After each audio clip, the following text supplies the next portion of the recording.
माननीय सभापती महोदय, हा जो नवेगाव नागझिरा व्याघ्र प्रकल्पातील बफर क्षेत्राचं व्यवस्थापन व्याघ्र प्रकल्पाकडे वर्ग करण्याबाबतचा जो हा GR निघाला 26 डिसेंबर 2025 हा माझ्या दिनांक 2 जून 2025च्या पत्रावर निघालेला आहे आणि त्याकरता मी माननीय मंत्र्यांचा आभार सुद्धा मानतो।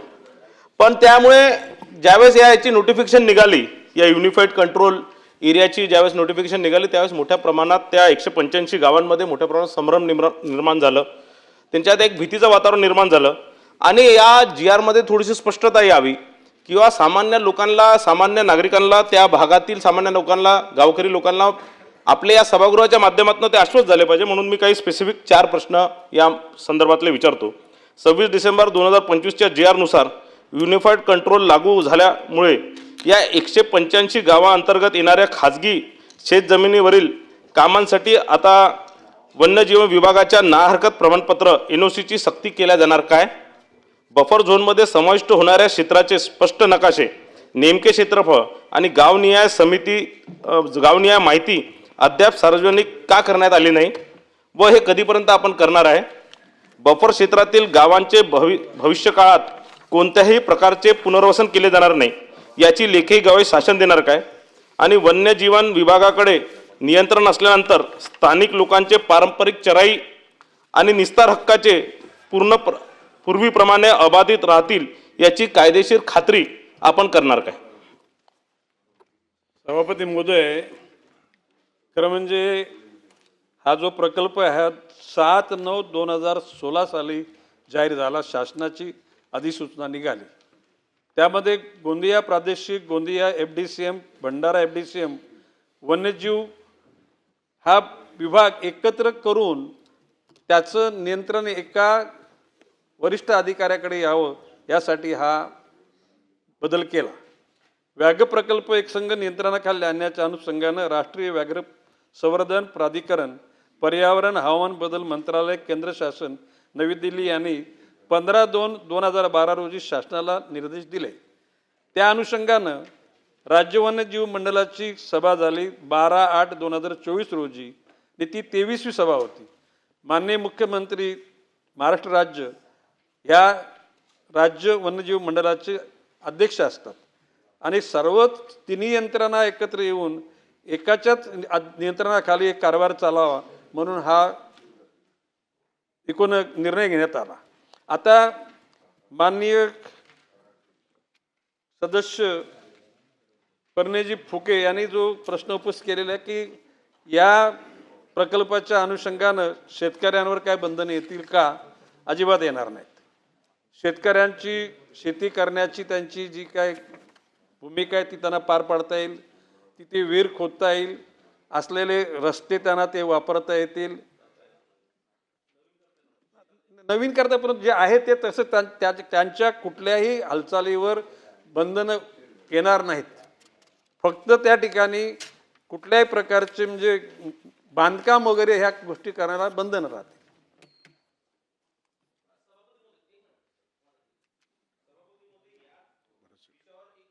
झोनच्या संदर्भात माझा प्रश्न आहे की जगात कुठेच नाही असा इको सेन्सिटिव्ह झोन आपल्या देशात लागू केला आणि आपल्या देशात कुठेच नाही असं बफर झोन पेक्षा, कारण आपल्या देशात अन्य भागांमध्ये जिथे जिथे इको सेन्सिटिव्ह झोन लागू केलं रिझर्व्ह फॉरेस्टमध्ये तिथे 200 किंवा 500 मीटर जास्त बफरपेक्षा जास्त 1 किलोमीटरच्या दूर, म्हणजे कोरपेक्षा, तसा सुप्रीम कोर्टाचा जो निर्णय आहे त्यात कोरपेक्षा 1 किलोमीटरच्या अंतरापर्यंत एक इको सेन्सिटिव्ह झोन असलं पाहिजे, पण कोरच्या बाहेर 4-5 किलोमीटर 3-4 किलोमीटर दूरपर्यंत एक सीमारेषांकन करून बफर झोन केलं।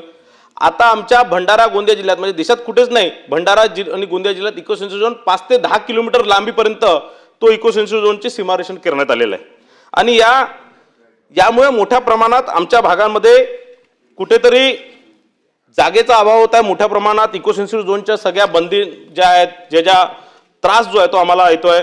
हा जो माननीय मंत्री महोदयांनी 7/9/2016च्या संदर्भात गव्हर्नमेंट ऑफ महाराष्ट्राचं जे अधिसूचना निघालं होतं त्यात बफर झोन जो आहे तो 1,24,127 हेक्टर क्षेत्र त्याचा समाविष्ट केला। त्यात वन क्षेत्र मध्ये 64,866 हेक्टर आणि वनक्षेत्र म्हणजे बफर आणि जर कोर जर आपण जर कोर हा 64,000 हेक्टर केलं आणि 59,000 हा बफर क्षेत्र केलं आणि पण ministry of environment forest and climatic चेंजच्या अधिसूचना 25/2/2016च्या इकोसेन्सिटिव्ह झोनच्या अधिसूचनामध्ये परत त्याच्यात 2333.39 स्क्वेअर किलोमीटरच्या एरियामध्ये वाढ केली.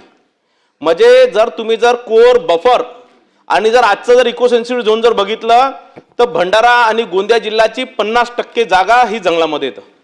त्या जागामध्ये तुम्ही कोणताही विकास करू शकत नाही, कोणताही खदानी चालू करू शकत नाही आणि काहीच करू शकत नाही. आणि म्हणून या संदर्भात मागे 20/9/2023ला कारण यामध्ये या इकोसेन्सिटिव्ह झोनमध्ये देवरी नगर परिषद असणार, सडक अर्जुनी नगर परिषद असणार किंवा गोरेगाव नगर परिषद हा जो नागरी वस्तीचा शहरी भाग आहे याचाही समाविष्ट करण्यात आला होता. देवरी MIDC आणि गोरेगाव MIDC हे 1970 मध्ये यांची स्थापना झाली.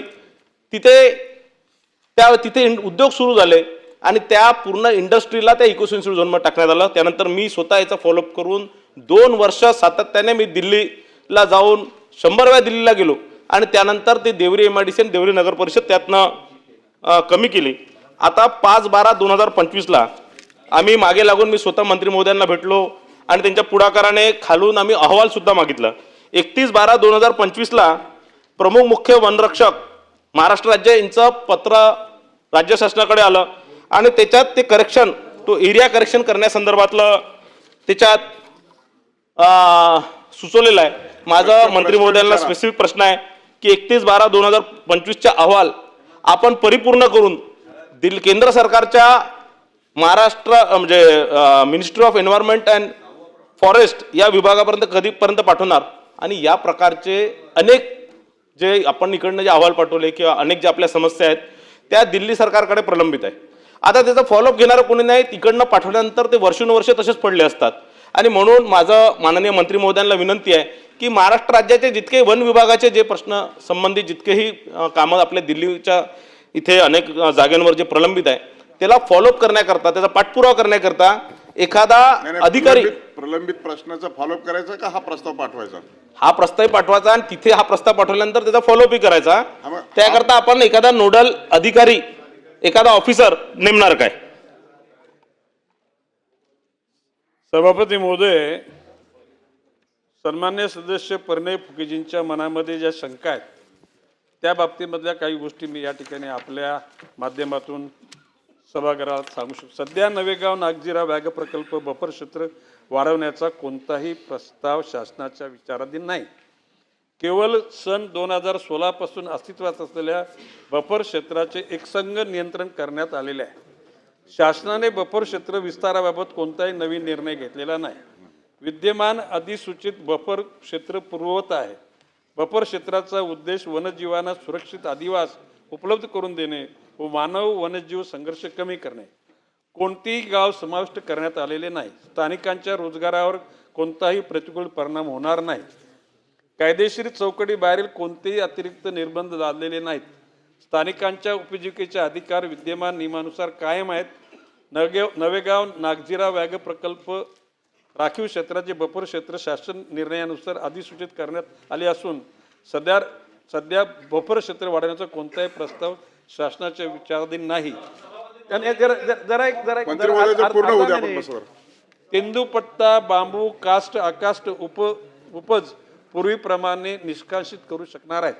आणि नवेगाव नागझिरा व्याघ्र प्रकल्पासभोवताली असलेले पर्यावरण संवेदनशील क्षेत्र 2016 मध्ये 339 हेक्टर इतके होते.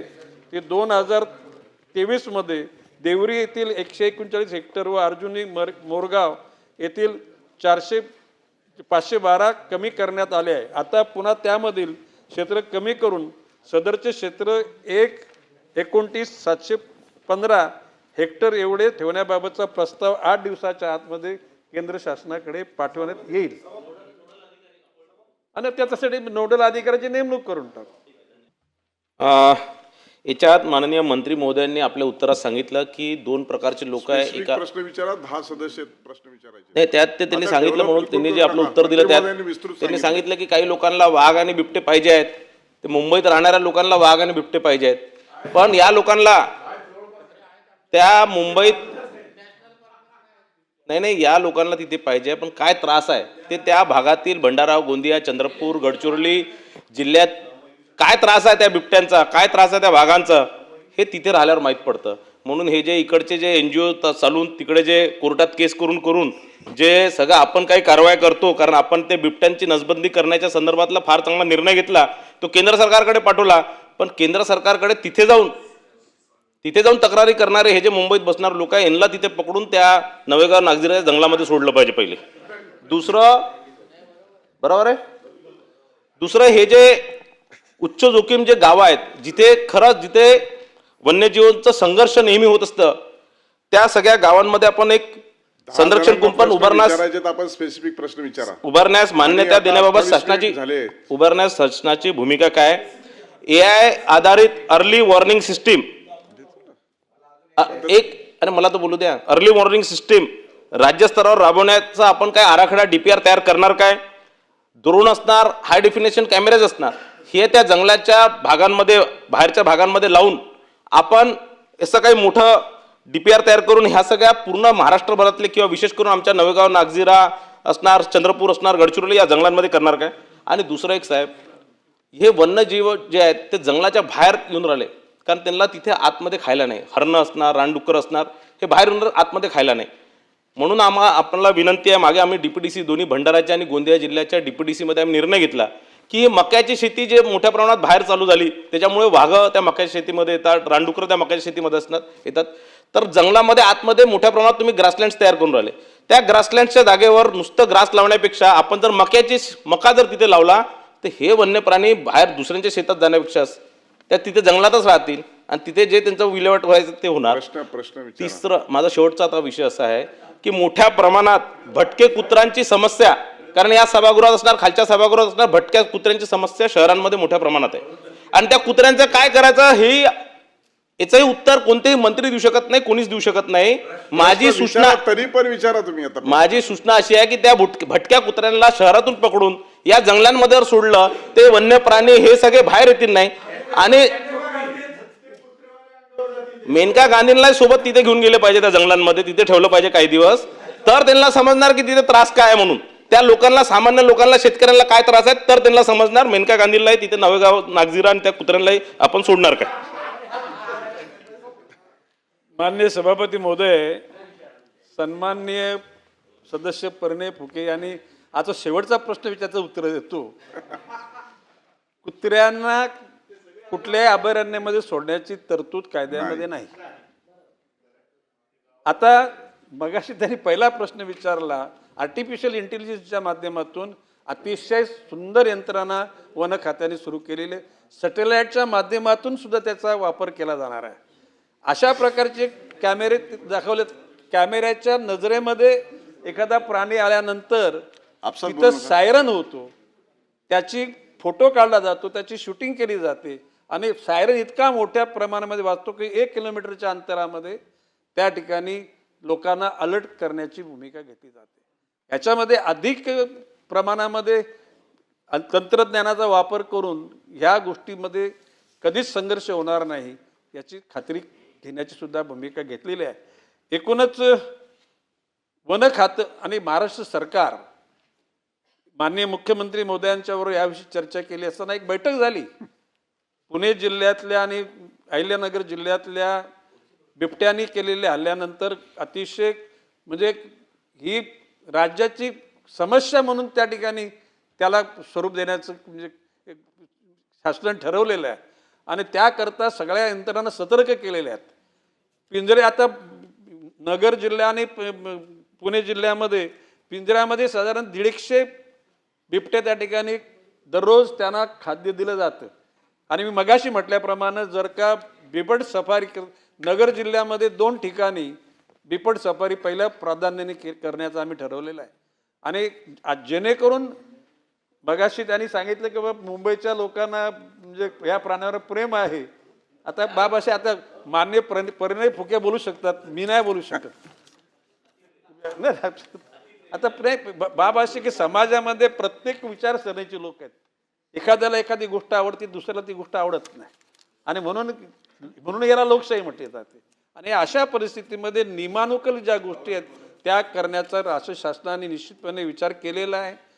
सर्वच परीनं म्हणजे स्थानिक लोक, लोकप्रतिनिधी, NGO या सगळ्यांच्या वतीनं मगाशी म्हटलं मक्याचं सभापती महोदय मी असं म्हटलेलं आहे की ज्या कालखंडात जे हिंस्र प्राण्यांची शिकार म्हणजे ससे, हरिणं, कालवीट वगैरे त्यांना खाद्य करण्याकरता आतमध्ये काय राहिलेलं नाही आणि म्हणून फळं झाडं त्या ठिकाणी लावावी आणि ती पण उंच मोठी झालेली 1-2 वर्षामध्ये त्याचा इफेक्ट मिळेल अशी झाडं लावायची असे मी निर्देश दिलेले आहेत आणि लवकरच 2-1 वर्षामध्ये सर्व अभयारण्यामध्ये अशा प्रकारची फळं झाडं लागली जातील जेणेकरून काही प्राणी जातील आणि मग ते प्राणी त्यांची शिकार आहे कोणाची हिंस्र प्राण्यांची म्हणजे बाहेर येऊन मानवांचा न प्राण्यांचा संघर्ष होणार नाही याची दक्षता निश्चितपणे घेतली जाईल. शशिकांत शिंदे.